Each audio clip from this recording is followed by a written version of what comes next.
एक बात अपने जीवन में सदा उतार करो। घर में अगर तुलसी का क्यारा है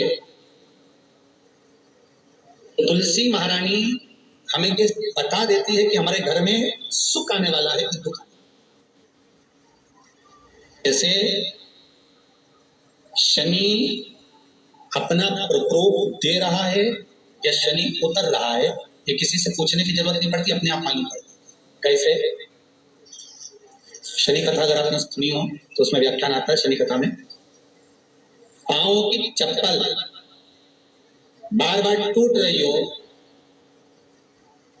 कमर से नीचे जो वस्त्र पहने हो वो फट रहे हो, कहीं पजामा है, धोती है, आदि वस्त्र हैं, कपड़े हैं, वो अपने आप फट। आज के जमाने में तो फटे फटाए पहनते हैं लोग फैशन, उसकी गारंटी नहीं है, उसका हम वर्णन नहीं कर रहा। जब पहन के हम समझ जाते हैं तो शनि तो ऑलरेडी कर रही।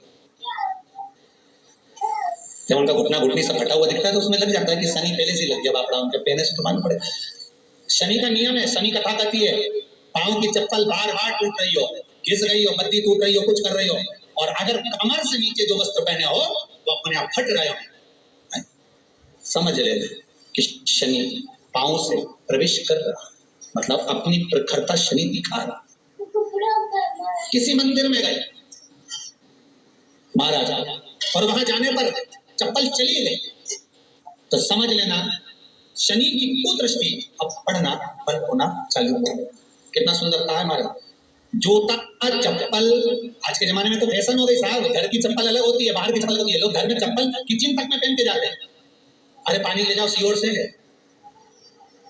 रसोई घर में लोग चप्पल पहन कर जाते हैं, जहां भगवान का प्रसाद बन रहा है, जहां अन्नपूर्णा निवास कर रही है, और तू चल के किचन की चप्पल है तो माथे पे रख लो। तो अपनी माँ को जरूर देखना है, वो बूढ़ी माँ कितनी बार किचन में चप्पल पहन कर गई, मुझे जरूर फोन कर बता। बूढ़ी माँ रसोई घर में आज भी बिना चप्पल के जाती है, और बहुओं की कहीं एड़ी भी फट जाए, ठंड भी बैठ जाए, इसलिए ये रसोई घर तक में चप्पल पहन कर जाती है। सूर्य नारायण की कथा पढ़ना, शनि महाराज की कथा पढ़ना, और गरुड़ पुराण की कथा पढ़ना। जिन जिन कथाओं का हम व्याख्यान करें उसको पढ़ना जरूर हो। क्या लिखा है? घर के अंदर जब चप्पल जाती है, रोग, बीमारी, कष्ट, तकलीफ चालू हो जाती है। तुमने चप्पल क्यों पहनी? ठंड नहीं बैठ जाए, रोग नहीं बैठ जाए। घर के अंदर उतना बढ़ गए, एक कालीन बिछा दो, एक दरी बिछा दो, मोटा आसन बिछा दो, जिस पर तुम चल जाओ। जरूरी है। कई कई लोगों को हमने ये भी देखा कि कालीन पर भी चप्पल पहन चलते, और ब्राह्मणों को भोजन परोस रहे, गुरुजन को भोजन परोस रहा है, ठाकुर जी की थाली बना रहा है, ठाकुर जी का थाल लगा रहा है, तो भी चप्पल है पाँव। तेरा क्या होगा? नहीं आलिया क्या होगा? विचार तो करो। देह पड़ी रह जाए यहीं पर,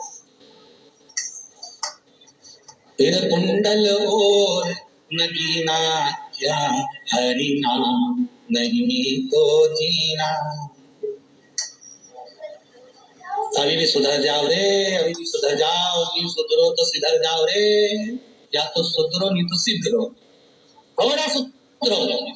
रसोई घर में अन्नपूर्णा रहती है, रसोई घर में शिवपुराण की कथा कहती है, जब भगवान शंकर को मां जगत जननी भोजन करा रही थी, शंकर जी ने वर मांगा था अन्नपूर्णा।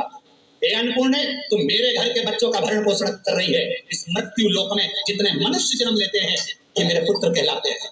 तो अन्नपूर्णा ने कहा, चिंता मत करना भोलेनाथ, जिस जगह पर एक स्त्री, बेटी, कन्या या घर की बहू या बूढ़ी माँ भोजन बनाएगी, उस जगह पर मैं अन्नपूर्णा उसके शरीर में प्रवेश करूंगी। तो रसोई घर नहीं होगा, वो मेरा और तुम्हारा मंदिर कहता है।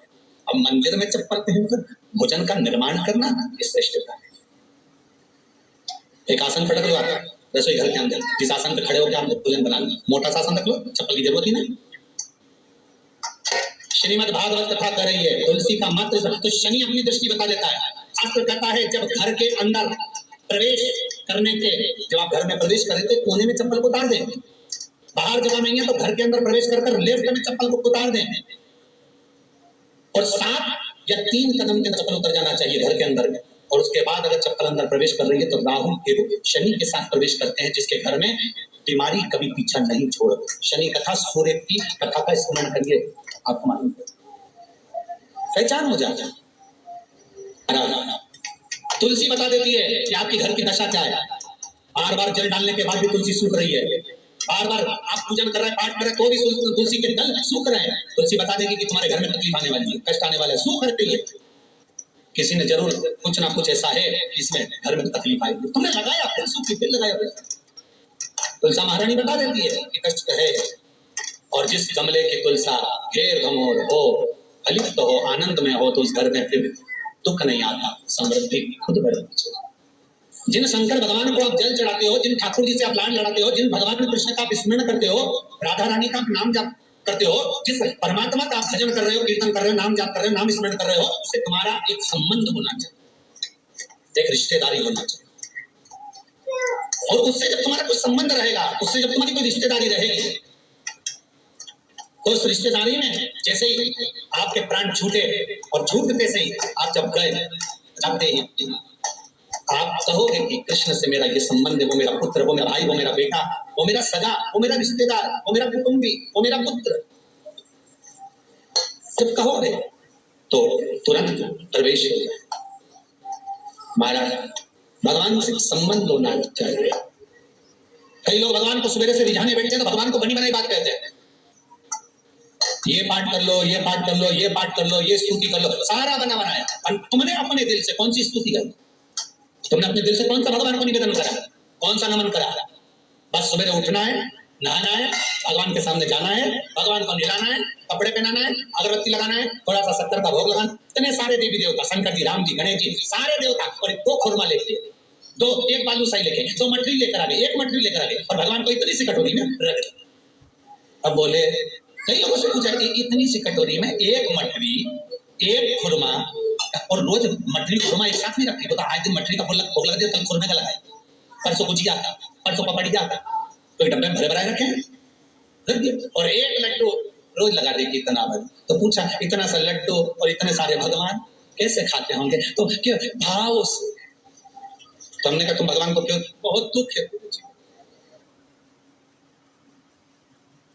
बेलपत्री के वृक्ष के नीचे केवल आप जाकर एक मिनट का जाना या एक